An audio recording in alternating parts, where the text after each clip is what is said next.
संत समाज के कल्याण के लिए, उद्धार के लिए, सुधार के लिए और जीवों को इस पाप रूपी जेल से छुटाने के लिए आते हैं, स्वतंत्र आज़ाद कराने के लिए आते हैं, उनको मुक्ति दिलाने के लिए आते हैं। अब मुक्ति को ये शायद और कुछ चीज़ सोचते होंगे, मुक्ति है क्या?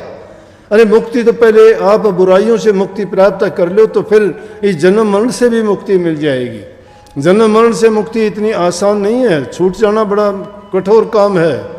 इस 84 लाख की लंबे सफ़र में चलते चलते अनेकों शरीर धारण किए हैं हमने। कितने ही माँ बाप हमारे बने होंगे, कितने के हम बने होंगे, कितने के कर्जदार हम होंगे, कितने को हम लेना होगा किसी से। लेकिन जब ये बात सुनते और कहते हैं तो अचरजी सी लगती है। लेकिन संत जो त्रिकालदर्शी होते हैं, जिन्होंने इस सब चीज़ों के बारे में जाना है, समझा है, खोज की है, तभी ये सत्संग के माध्यम से जीवों को समझाते हैं कि अरे भाई, जो इंसान जैसा कर्म करता है वैसा फल पाता है, इसलिए अपना कर्म सुधारो। कर्म सुधार के साथ साथ उस मालिक की भक्ति किया करो, उस नाम का जाप किया करो। नाम के सुमरण से जीव के कर्म कटते हैं, मन और रूह पवित्र होती है और पवित्र रूह ही उस आदि घर की ओर चल सकती है। जब तक हमारे मन के अंदर ये मैल छिपे हुए हैं, और वो मन के मैल किससे? नाम रूपी साबुन से ही धोए जा सकते हैं। जब तक नाम रूपी साबुन का सुमन नहीं किया जाता, मन रूपी दर्पण कभी साफ नहीं होगा। जब तक दर्पण मन का साफ नहीं होता, दीदार नहीं होगा। अगर तुम दीदार करना चाहते हो, उस मालिक को खोजना देखना चाहते हो, उनका दर्शन पाना चाहते हो और उनसे आशीर्वाद प्राप्त करना चाहते हो, तो गुरु के बताए मार्ग पर चलो। इसलिए गुरु की महिमा गाई। तो कबीर साहब के टाइम में उनके विरोधी ब्राह्मण बनियां भी थे और उधर मुसलमान भी थे, क्योंकि वो तो आडंबर और पाखंड का खंडन करते थे। खंडन में दोनों आ जाते थे, दोनों को वो बात बुरी लगती थी, तो किसी के भी नहीं रहे, दोनों तरफ से वो चाहते थे। तो किसी ने कह दिया कि ये बहुत सिद्ध महात्मा बना फिरता है और यज्ञ का नाम ले दिया, भाई कबीर साहब ने यज्ञ रची है और उस दिन फलाने दिन आ जाना, बहुत दक्षिणा भी देंगे और बहुत बड़ा सत्संग होगा, बड़ा उत्सव होगा, बड़े दूर दूर से महात्मा लोग, भक्त लोग पधारेंगे। और यज्ञ की रचना ऐसी रची कि सबके यह मिथ्या बात फैला दी गई। कबीर साहब को पता ही नहीं है। लेकिन जाको राखे साइयाँ मार सके ना कोई, बाल न बाका कर सकर जो जुग बैरी होए। जिसका साई रखवाला हो और ये तुच्छ बुद्धि वाला इंसान उसको बुरा करना चाहता हो, तो मूर्खता की बात है, वो उसका क्या बिगाड़ सकता है? जब वो लाखों बुद्धि वाला, पूरी सृष्टि की जानने वाला, हर जीव को देखते हुए इस तमाशे की रचना करने वाला, वो जिसका सहाय हो जाता है, उसका दूसरा कोई क्या बिगाड़ सकता है? कुछ नहीं कर सकता। लेकिन हम में कमी है कि हम उसके हो ही नहीं पाते। हम तो अपने बनते हैं। अपने क्यों बनते हैं? कि अपने भी बनावटी बनते हैं, दिखावटी बनते हैं। मन नहीं सजाते, शरीर को सजाते हैं, झूठ कपट की बातों से अपना दिखावा करते हैं। अंदर की मन की शुद्धता और पवित्रता हम में आती नहीं है। जब तक मन पवित्र नहीं है तो बाहर हम अच्छे कैसे बन सकते हैं? रुई में लपेटी हुई आग कभी छिपी नहीं रह सकती है। जब वो रुई जलेगी, धुआं निकलेगा, जला के अंदर से खोखला होके एक दिन निकल आएगी बाहर। इसलिए सच्चे मन से जब मालिक की भक्ति करते हो तो तुम्हारे हर चीज़ पवित्र हो जाएगी। किसी को दिखाने की चीज़ नहीं, बताने की चीज़ नहीं, पूछने की भी क्या चीज़ है? क्या पूछोगे? क्या पूछोगे? तो वो तो बात जो बताने वाली, कहने वाली, सुनने वाली बातें हैं, वो तो ये सतूल चीज़ है। सतूल चीज़ की बनावट भी है, पहचान भी है, रूप भी है। जिसका रूप है उसका नाम होगा, और जिसका रूप नहीं उसका नाम भी नहीं होगा। तो जिसका रूप है वो तो चीज़ कैसी हुई? जो कहने सुनने में आती है, बोलने में आती है, लिखने पढ़ने में आती है, तो वर्णनात्मक है, वर्णन करने वाली बात है, उसको वर्णन कर सकते हैं। लेकिन वो चीज़ वर्णनात्मक नहीं है, वो धुनात्मक है। धुनात्मक वो है, ना वो हाथों से पकड़ी जाती है, ना कलम से लिखी जाती है, ना उसका रंग है, ना रूप है। एक किसी प्रकार से भी उसका वर्णन करना जब कठिन है तो कैसे मान जाओगे उसको? उसका तो अनुभव करना है। और अनुभव कौन कर सकता है? अनुभव वो करोगे, वो बहुत सूक्ष्म चीज़ है। जब उस सूक्ष्मता में आप प्रवेश कर जाओगे, अब मिट्टी में अगर खांड मिला दी जाए तो क्या हाथी उसको ढूंढ सकता है क्या, या इंसान भी उसको खोज सकता है क्या? बुद्धि से मान लिया वो कुछ ना कुछ तरीके लगा लेगा, लेकिन अगर छोटा बनके, कीड़ी अगर छोटी बनके ढूंढ लेगी तो वो मिट्टी को छोड़ देगी और खांड को सारी को पहचान कर निकाल देगी। इसी प्रकार से हमें भी उतना ही महीन और उतना ही सूक्ष्म बनना पड़ेगा जितना कि वो दर्जे सूक्ष्म है। और सूक्ष्मता की ओर जब जाएंगे, जब इस स्थूल दुनिया से पीछा छूटेगा, और स्थूल दुनिया से पीछा छूटने का रास्ता कौन है, वो सतगुरु बताएंगे। सतगुरु से तो मेल नहीं, सतगुरु से कर मेल गवारा, क्या पूछत बारंबारा। जब दर्शन देखा चाहिए तो दर्पण मांझत रहिए, जब दर्पण लागी काई तो दरस कहाँ से पाई। दर्शन करना अगर चाहते हो तो उस दर्पण को मांझते रहिए, मांझते रहना, लगातार सत्संग करना, दीदार करना, नाम का सुमन करना, ध्यान करना, अभ्यास करना। जिस चीज़ का भी अभ्यास करते हो उसी चीज़ में बार तुम देखो, कोई काम करना चाहता है, पढ़ने वाला डिग्री प्राप्त कर लेता है, किसानी करने वाला अच्छा किसान, हर जोतने वाला बन जाता है, मशीन चलाने वाला अच्छा मिस्त्री बन जाता है। तुम कढ़ाई सिलाई करने वाली, मैंने देखा कि स्वेटर बनती हो तो बनती रहती हो, देखती किधर हो। जब ऐसे ऐसे काम करने वाले तुम अभ्यास के द्वारा बन जाते हो तो नाम का अभ्यास करते हुए कहाँ चले जाते हो आप लोग?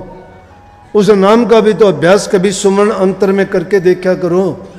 जब उस नाम में तुम सुमन करके उतरना सीख जाओगे, बुद्ध से बुद्धिमान तभी बनोगे। बुद्ध भी बुद्धिमान कब बना था? जब उसने अभ्यास किया, जब उसने खोज की, जब उसने शौर्य लगाया, सूरवीरता दिखाई। सूरवीरता दिखाने का मतलब तप करना पड़ता है, त्याग करना पड़ता है, साधना करनी पड़ती है और उसके लिए समय देना पड़ता है।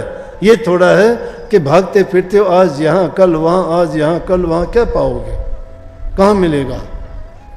दौड़ते दौड़ते दौड़िया, जब लग मन की दौड़, दौड़ थकी मन थिर हुआ तो वस्तु ठोड़ की ठोड़।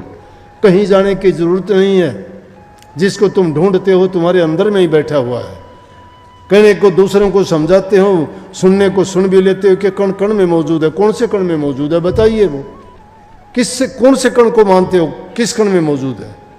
वो कण तुम्हारे पास है, यहाँ है, वहाँ है, कहीं 150 कोस पे है कण। वो कण कण में मौजूद है, तो इसमें भी है, वो इसमें भी है, वो मुझ में भी है, वो तुम में भी है। जब हर चीज में मौजूद है तो उसको कहाँ ढूंढोगे?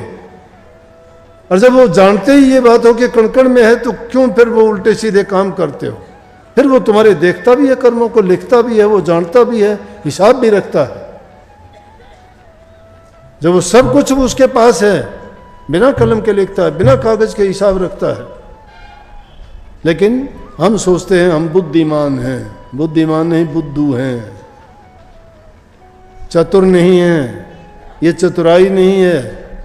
चतुर इंसान वो है जो अपने कर्म को बनाता है, कर्म को सुधारता है, और उसकी बुनियाद घर से मिला करती है। जिस इंसान को संस्कार अच्छे नहीं मिले घरों से, अब कई बहन आके कहती हैं कि घरवाला शराब पीता है, मुझे सत्संग में नहीं आने देता। मैं बहुत अच्छे तरीके से कहता हूं कि अपने घरवाले को जाके प्यार से बात करो। तुम वो जो कहता है उसका विरोध ना करो, उसकी बात अच्छी तरह से गौर से सुन के उसको शांति से कहो कि आपने जो कह लिया हो तो मेरी बात सुनो। क्योंकि जो खुद आदमी उल्टे काम करता है, वो सुलटे काम करने वाला उसको अच्छा नहीं लगता।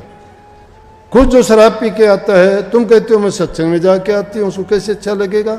एक पूर्व को जाता है, एक पश्चिम को जाता है, इसलिए विरोध हो गया तुम्हारा। तो उसको कैसे समझाओ? अगर वो ठीक भी है, कई लोग कहते हैं हम कोई बुरा नहीं करते, पाप नहीं करते, हमें सत्संग की क्या जरूरत है? देख लिया हमने गुरु सारे एक जैसे हैं। अरे मानते हैं गुरु एक जैसे नहीं हैं। एक जैसे तो तुम्हारे घर के परिवार के लोग भी नहीं हैं। एक बुरा इंसान होने से सब बुरे थोड़े हो जाते हैं। उंगलियां भी सब बराबर नहीं हैं, सबके चेहरे ही एक जैसे नहीं बनाए परमात्मा ने। एक ही माँ के पेट से पैदा होने वालों के अलग अलग नाक, आंख, दांत, शरीर अलग अलग बना दिए। एक जैसे नहीं है कोई भी। लेकिन ये मूर्खता की बात है। अगर सोचते हैं तो इंसान बुराइयां ढूंढता है, अच्छा ही नहीं खोजता। तो अपने घर वालों को ये समझाया करो कि मैं जहां जाती हूं आप चल के देखो, एक बार नहीं, 2 बार देखो, 4 बार देखो, 10 बार देखो।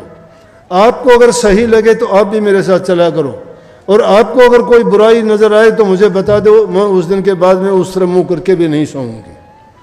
लेकिन ये बात आपके और मेरे बीच में रहे, और सत्य के अपने पूरे सच्चाई के साथ इस चीज को, ये नहीं कि कुछ देखने के बाद भी जो आंख बंद करके आदमी बुराई में लग जाए, नहीं, स्पष्ट और सीधी बात कहनी चाहिए, सच्चाई की बात बोलनी चाहिए।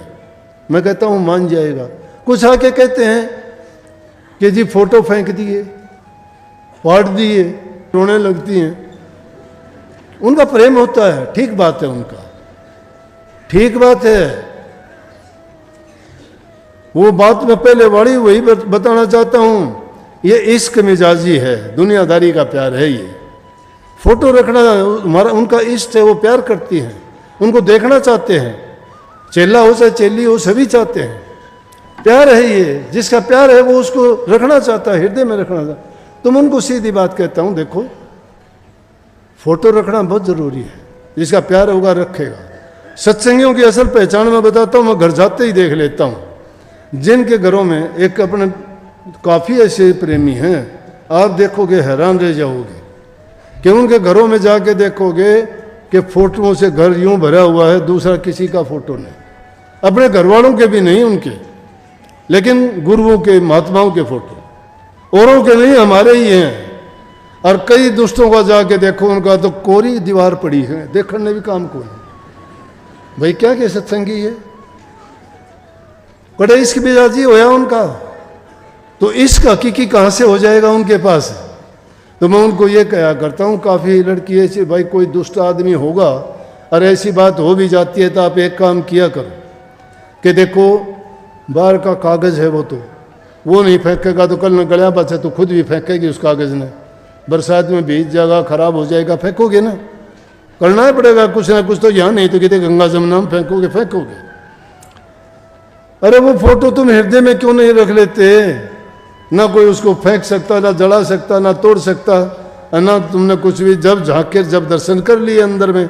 यही तो सच्ची भक्ति है, जिससे तुम्हारा इश्क है, प्रेम है, उसको अपने विचार में, अपने ख्याल में, अपने ध्यान में, अपने हृदय में, अपने मस्तिष्क में, अपने जीवन में ऐसा पक्का करके रखो, जहां देखो वहां तू ही तू है।